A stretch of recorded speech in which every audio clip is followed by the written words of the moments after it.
Welcome back to another episode of the Casey Campbell Podcast. Casey Campbell with you, of course. Pleased to be joined by Mark Montgomery, the head softball coach at Maryland. How's it going? It's going well, thank you. So let's talk about this upcoming year for the Terps. What are we going to expect out of you guys, and how has these first few weeks of practice been as you guys get ready to start the season? Well, most of our foundation's probably laid in the fall in terms of what we're actually doing and implementing. And I think the spring is just kind of get back, shake off the rust and polish it up a little bit, work on any areas that you still need to focus on. But it's been good. I mean, the energy's been high. We're excited. We're ready to get started and looking forward to it. And, as far as the season's concerned, I think it's funny. And in January, we're all optimistic, right? So, I mean, it's February. We may get knocked into reality, but I think it's going to be a good year. We're excited. We've got some really good talent. We're improved in a few of the areas that we were weaker in last year, and even stronger in some of the areas that I thought we were pretty good in last year. So the hope is that we continue to climb the ladder in the Big Ten and start really getting up towards the top where we can challenge some of the other, the upper echelon of the Big Ten Conference that Maryland's probably not been able to challenge in the last several years. All right, let's talk about take me around the diamond. Tell me who's going to be out there for the Terps this year. Well, I think it starts in the circle, of course, with everybody, and we've got four arms there. Last year, I think, we started off in Florida, and Trinity Schlaubeck was just killing it for us and doing an amazing job. And then unfortunately kind of came down with a progressive illness that got worse over the course of the summer that culminated with her having to go into the hospital. But she's back 100% now. So we're extremely excited about what she brings to the table. Last year, Courtney Weiss probably stepped up and ended up being the ace of the staff. So we kind of feel like we're back to having two legit aces out there, which makes us good. Trent's more can throw it anywhere, pitch to a batter's weakness as well as her strengths. Courtney's going to throw the heater. She's 70 mile per hour plus every day, and then ultimately has a devastating changeup to go with it. So when she's hitting her spots, she's really, really tough to beat. And we have Haley Ellison after that. She's a tremendous left-handed thrower. Little bit of a deer in the headlights last year with it being a junior college year, playing Big Ten only. It probably just took her a while to mature. She's done that now and is used to the level. She's been pitching great. And then we have a freshman who's going to probably get spot duty this year, but is very capable with her arm. So we're excited. Catching, we actually have four, but it wasn't built that way.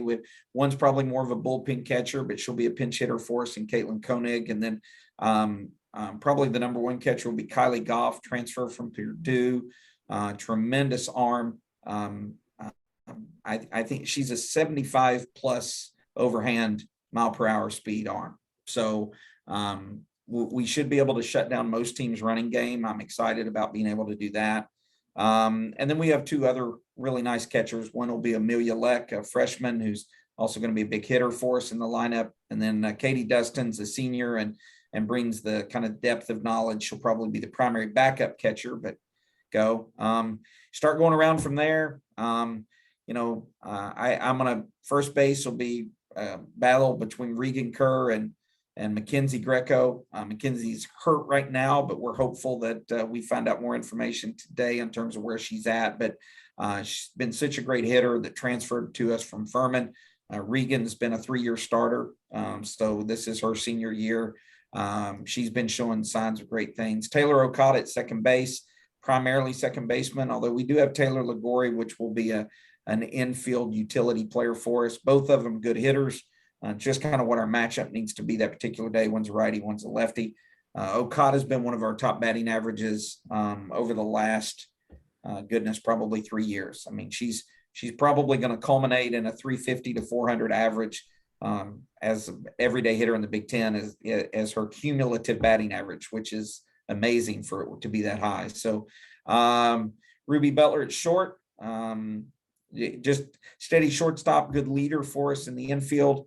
And then probably a defensive specialist would be our third baseman in Michaela Jones. Mix, she probably, out of our 44 Big Ten games last year, she probably played third base 35 of them, and probably another 5 or so at shortstop, and had 0 errors on the year. 0. So she gets it done defensively, and then offensively has some punch. We're trying to work on her consistency. And then the outfield, which is probably one of the strengths of our team. We got Megan McCamey in left field. She was a freshman last year, sophomore this year. I'm probably going to bat in the 2 holes. Done an amazing job of kind of rounding into the all-around player. Center field, though, is our Big Ten freshman of the year last year, Jaden Mcfarland. I think she's probably the most well-known and brings the most tools to the table. She led the team in virtually every category last year, both offensively and for everything she does for us there. She saves runs on the defensive side because she's got a cannon for an arm, probably legit Olympic level speed, and is a ball hawk. She'd go catch anything anywhere. So I love having her out there. Right field right now is still a battle between Campbell Klein and Marissa Brokowski. Marissa's a sophomore, Campbell's a junior, but both of them are very adept players. It's just whoever's playing better is kind of, we still got a couple of things that'll have to shake out. I've never written a lineup the first day of the season that's been the same lineup I wrote the last day of the season. So as we continue to go through this, I think some of them will rise to the occasion, some will falter, some will become more pinch hitters or role players, some will become everyday lineup kids. And the cool thing is we're starting with about 15 kids on that list, and our goal is to whittle it down to get to where our best 10 are out there every day.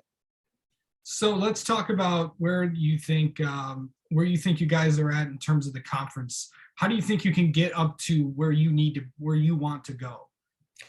Well, I mean, we still have to just keep growing and growing in all aspects. We have to get better talent day in and day out. The Big Ten's an amazing, talented league, and I can be the greatest coach in the world, but I mean, I'm still limited on what player abilities there are out there on the field. And so recruiting's been one of the number one things that we've been working on the last several years to make sure that we're continuing to get the best talent in that we can. Then we're going to coach up the rest of the players and try to make them as good as they can be. So everybody's up for every job every year. And, certainly the returning players, they've learned a lot, they've grown, so they have an advantage in that terms. And then the new players might bring a little more talent, but they're not quite as knowledgeable. So it's just a mesh of those two things together and just being the best team that you can be. And then hopefully, last year, our Achilles heel was probably offensively the middle of the order.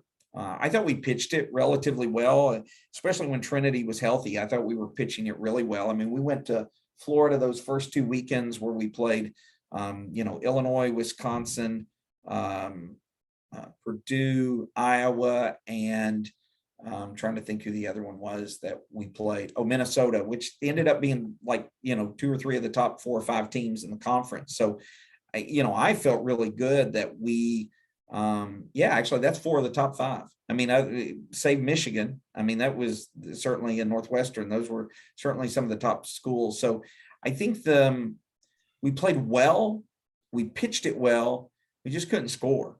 And so the big thing for us was getting the middle of our order to be a little more productive in terms of hitting power thing.